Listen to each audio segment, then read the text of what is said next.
And to details, President Abdel Fattah el-Sisi held summit talks on Wednesday with Russian President Vladimir Putin in St. Petersburg on the sidelines of the Africa-Russia summit. The talks focused on boosting the distinguished bilateral ties binding the two countries. The two leaders also reviewed a number of regional and international issues of common concern.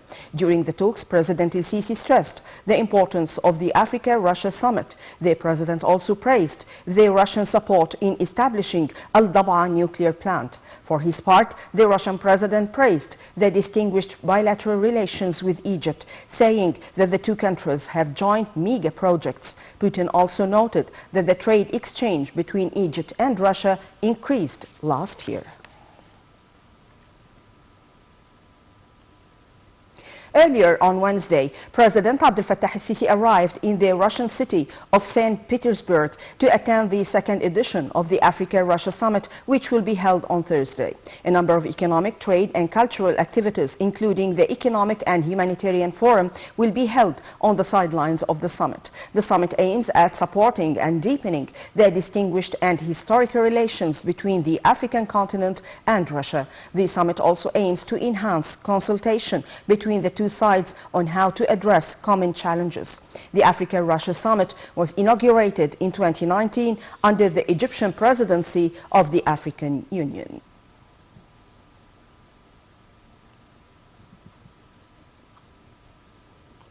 African leaders will look to Russian President Vladimir Putin for concrete promises on grain supplies at a summit starting on Thursday. The gathering in the St. Petersburg will take place 10 days after Putin quit the Black Sea Agreement that had enabled Ukraine, like Russia, a major grain exporter, to ship food out of its southern ports despite the 17-month-old conflict. Chicago wheat futures, a benchmark of global prices, have risen around 20% since Russia ended the deal on July 17th. They are now at their highest level since February, though well below the peaks of 2022.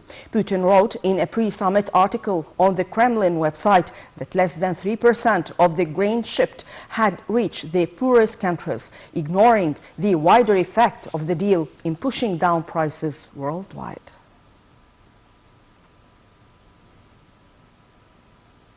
Russian lawmakers passed a bill that would allow the National Guard to deploy heavy weapons, including tanks, in the wake of a short-lived insurrection by mercenary group Wagner. The National Guard was created by Russian President Vladimir Putin in 2016. Details.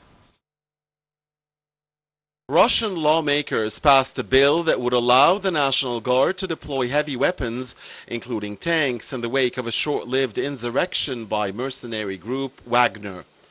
The National Guard was created by Russian President Vladimir Putin in 2016.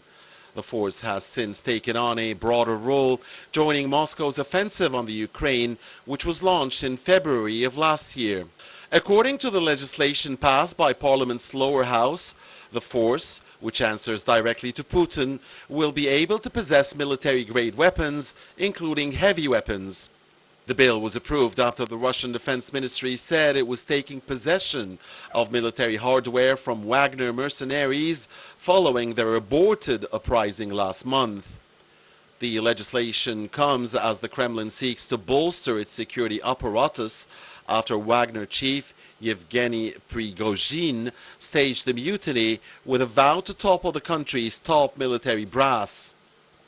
After Prigozhin called off his mercenaries, the head of the National Guard, Viktor Zolotov, who previously led Putin's own security detachment, said his force could receive heavy weapons, such as tanks, adding that the issue had been discussed with Putin.